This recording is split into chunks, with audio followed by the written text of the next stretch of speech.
I was lying in bed, feeling weak and sick, when my husband, Paul, smiled and said, "I only married you because you're the boss's daughter."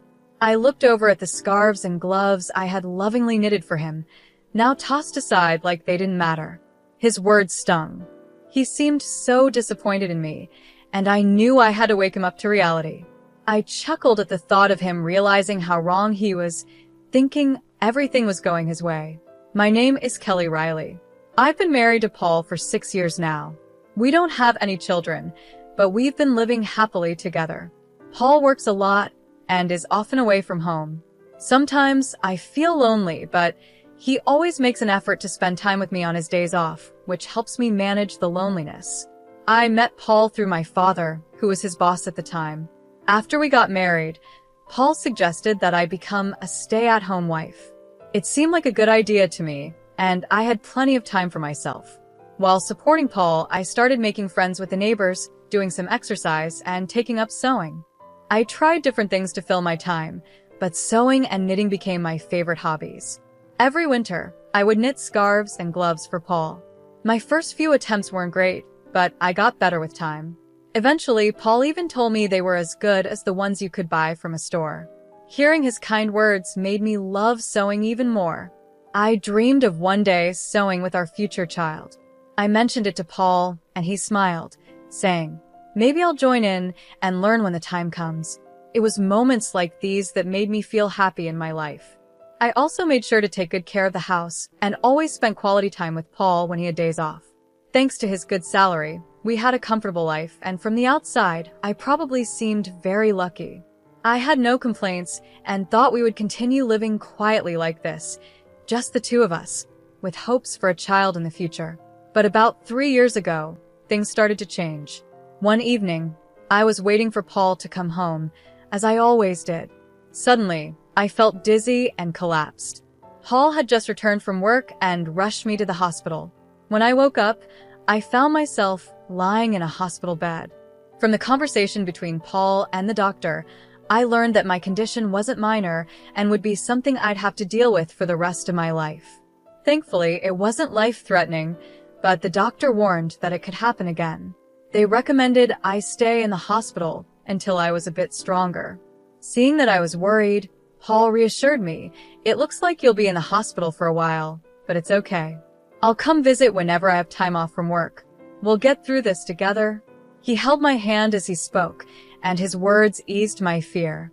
With my supportive husband by my side, I believed that everything would be fine, even though there wasn't any real reason to think that. True to his word, Paul visited me almost every day after that. He held my hand, asked me how I was feeling, and tried to keep my spirits up. When I told him the hospital days felt long and boring, he brought me my favorite sewing tools. We would sit together, sewing and chatting about little things that happened during the day. Teaching my clumsy husband how to sew was especially fun, and it made me forget the boredom for a while. These happy moments in the hospital went on for about a year.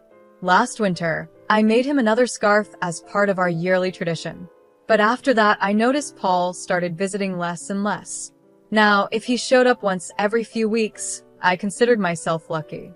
At first, I thought he was just swamped with work, so I kept myself busy with sewing. I even started making a pair of gloves to surprise him the next time he came. The doctor told me I might be able to go home by the end of the year, so I planned to give Paul the gloves as a gift when I was discharged. I put all my love and effort into making those gloves, hoping they would help bridge the time we had been apart. But when Paul finally came to visit after a long absence, his reaction crushed me. I handed him the gloves, and instead of being happy, he looked at them with cold eyes and said, "Are you still making these? They're just becoming a nuisance now." Then, without a second thought, he handed me the scarf I had knitted for him last year, along with divorce papers. The scarf looked untouched, like he had never even worn it. "Has it been 3 years since you've been in the hospital? I heard you'll be discharged soon, but I can't keep taking care of you," he said. "We should get a divorce." I looked down at the divorce papers when I heard Paul's words. He had already signed them. I thought to myself, so, this is where we've ended up. To be honest, ever since he stopped visiting me regularly, I had considered the possibility of divorce more than once. I tried to push those thoughts away, convincing myself that he was just busy with work. But deep down, I knew better. The Paul the First knew would never ignore me, no matter how much work he had. If his job had really gotten busier, he would have told me. When he started disappearing without any explanation, I had a feeling this was coming. That's why, when I asked him why he wanted a divorce, I wasn't as upset as I thought I'd be. I wasn't trying to hold on to him. I knew I had probably become a burden to him. If the kind Paul the First used to know was now asking for a divorce, I figured I didn't really have a choice. But I was still curious. He had once promised we'd get through this together, so I wanted to know why he had changed his mind. When I asked, Paul responded, "Isn't it obvious? Ever since I married you, all I've had are problems. I'm sick of the scarves and gloves you give me every year. I only married you because you're the boss's daughter. How can I be expected to deal with you being sick on top of everything else?" He laughed in a way that felt like he was mocking me. It was as if all the joy I had found in our life together, all the talks we had about love, happiness, and loneliness, meant nothing to him. He made it clear that he thought I was a fool for believing in those things. He continued, "Who even wears a handmade scarf anymore without feeling embarrassed? Getting gifts like that is just annoying." As I listened to him, I glanced at his neck and noticed a high-end scarf I didn't remember giving him. Compared to the scarves I made for him, this one was obviously of much better quality. There was no point in comparing mine to that one. It made me wonder if he had ever actually worn any of the things I made for him. He must have hated them all along, and I just never realized it. After I was hospitalized, my father retired from the company shortly after. That meant Paul no longer had to pretend to care about me to stay in my father's good graces. Plus, having a sick wife might have been a convenient excuse for him at work. In the first year of my illness, he made a big show of visiting me whenever he could, balancing work and showing concern for me. I could easily imagine my father, before he retired, praising Paul at work, saying how hardworking he was while also taking care of his sick wife. Paul had built this image of being a caring husband, and his co-workers respected him for it. But now, it seemed that once my father retired, Paul didn't see any value in me anymore. The part of me that had once been useful to him had been realized, and now he no longer needed me. When I shared my thoughts, feeling sick inside, my husband looked surprised. Then he casually admitted, "Well, it did make work easier. When I mentioned you, everyone felt sorry for me and treated me well. If I worked a bit of overtime, they praised me for being responsible. And if I wanted time off, all I had to say was, 'My wife is sick.' And that was it." He said all of this without a hint of regret. He had used my illness to his advantage in ways I had never noticed.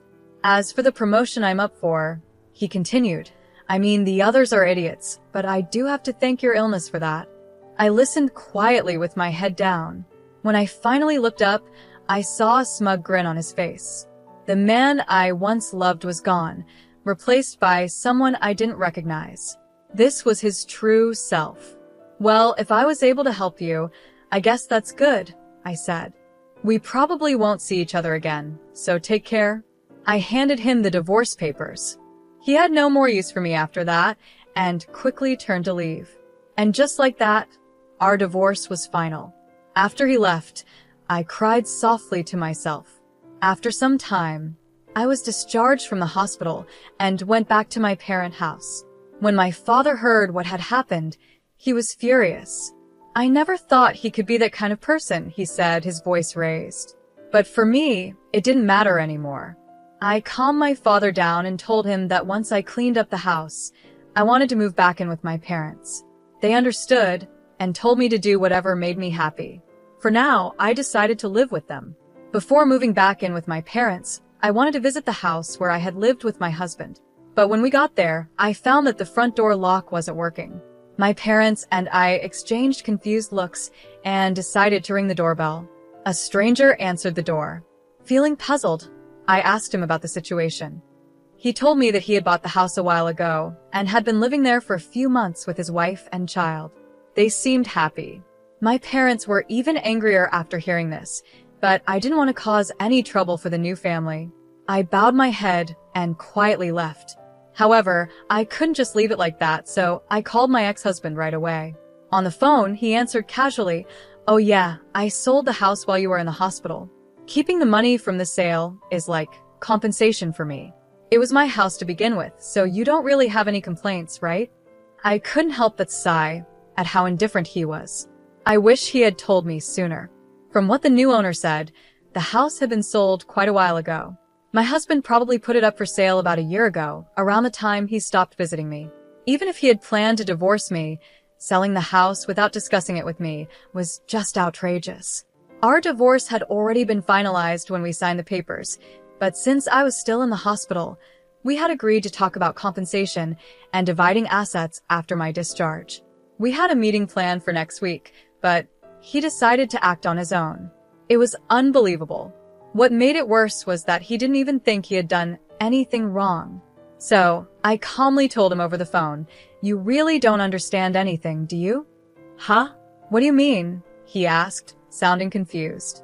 "I'll explain everything in detail next week," I replied and hung up the phone. I smiled at my worried parents and then turned to my father.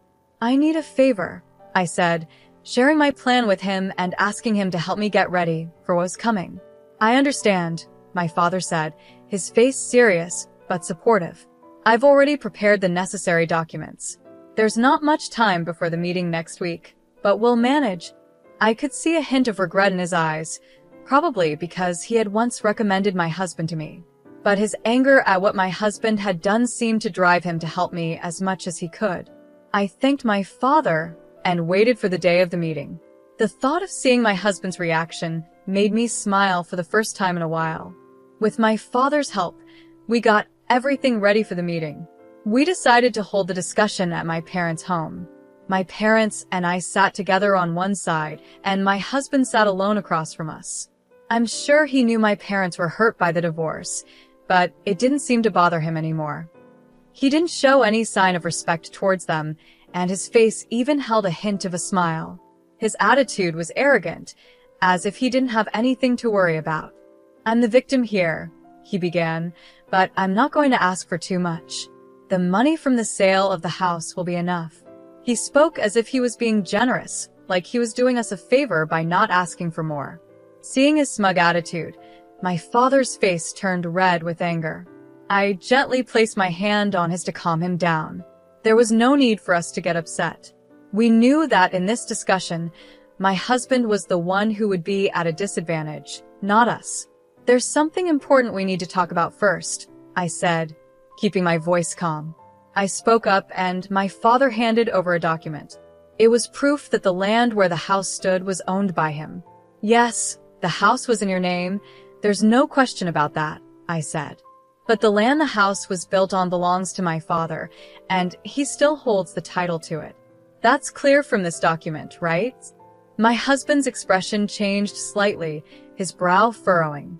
"So what?" he replied. "The house was mine. No one has the right to complain. Do you think you can get back at me with that?" He chuckled, as if he found the whole situation ridiculous. I continued calmly. "It's true that the house was in your name, and legally, you could sell it. I'm sure you checked all of this before you sold the house, and there's no legal issue with your actions." My husband seemed confident, knowing there was no problem from a legal standpoint. "However," I said, "for the family who bought the house, this is a big issue. You sold the house, but since we still own the land, my father can charge them rent. That would definitely cause them trouble, don't you think? The situation isn't what they were led to believe." I paused before continuing. "Now, neither my father nor I intend to charge them rent or make them leave. But we also don't plan on just giving away the rights to our land for nothing. In that case, we would sell the land to the family. We wouldn't demand monthly rent, but it would be a problem for us if they didn't buy the land. My father gifted that land to us to live on, not for it to be handed over to strangers." I added, "And if they don't buy it, the family could sue you." As I said, the deal wasn't what they expected. Can you imagine their frustration? They thought they were buying their dream home, only to find out the land isn't theirs, and they now have more expenses. After we obtained proof of my father's ownership of the land, We went straight to the new family and explained the situation. Thankfully, they understood and agreed that if there was any trouble, it was the seller's responsibility. If things didn't go well with the negotiations, they made it clear they would sue my husband. When I saw my husband's face turn pale, I knew he finally understood the gravity of the situation. He realized that no matter what, this was going to cost him a lot of money because of his mistake. In a trembling voice, he asked, "What should I do then?" I smiled and calmly responded, "The family can buy the land from us, making them the full owners of both the house and the land. Then you would have to cover the cost of the land. This way, everything can be settled smoothly, and there would be no need for the family to sue you. Once they own both the house and the land, all the issues will be resolved. However, since they weren't informed about the land price when they bought the house, they will likely make you pay for it. That's not their problem to deal with, it's yours. The real issue is that the land is in a prime location, and its value could be higher than what you sold the house for. Even if you give up all your assets, it might not be enough. In the end, you could be left with nothing." I paused for a moment and continued, "Another option is for you to buy the house back and then pay for the land. Of course, you'd have to cover the relocation fee for the family living there. This would give you back both the house and the land, and you could try selling them again, maybe making some money. But after paying for everything, you probably won't end up with much, if anything at all. Whichever option you choose, you'll be at a loss," I added. "And let's not forget about alimony. Your actions have caused me a lot of mental distress, and I plan to ask for compensation for that. Keep that in mind." All this time, Paul had used me as a tool to help his career. Now that I understood this, I felt disgusted by everything he had done.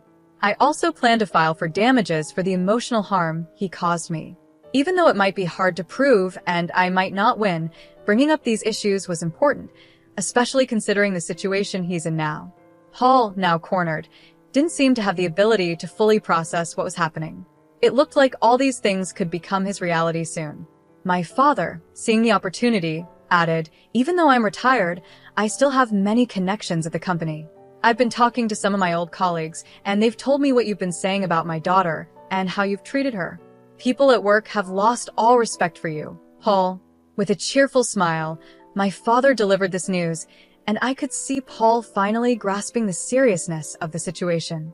The status he had built by using me and the money he had gained from selling the house without my consent, none of that mattered anymore. "Now," I said, clasping my hands together with a smile, "let's discuss what comes next. We need to settle the division of assets, compensation, and the house." The smile I gave him now was different from any smile I had shown him before. This time, I was smiling more brightly than I had in a long time, feeling a sense of relief and power since our separation. "I hope you understand that your assets will be decided in this meeting," I continued. Paul could only force a laugh, but tears filled his eyes. The negotiations that followed were in my favor. Paul agreed to pay me alimony, and we also settled that he would pay for the land where the house stood. We later explained everything to the family who had bought the house, and in the end, everyone benefited from the agreement, except Paul. He lost everything. The rumors my father had started spread throughout the company, causing Paul to lose his reputation. His expected promotion was delayed as upper management raised concerns. The rumors continued, and soon Paul had no place in the company. My father later informed me that Paul had resigned. I guess you could call it karma. Things gained through using others can disappear just as easily when someone decides to take action. As for me, I'm now living with my parents and running a sewing class. While my classes aren't packed, I've managed to earn a decent income thanks to the support of neighborhood women and children who attend. Even though I never had the chance to sew with my own children like I once dreamed of, I've realized that sharing what I love with others brings me real happiness.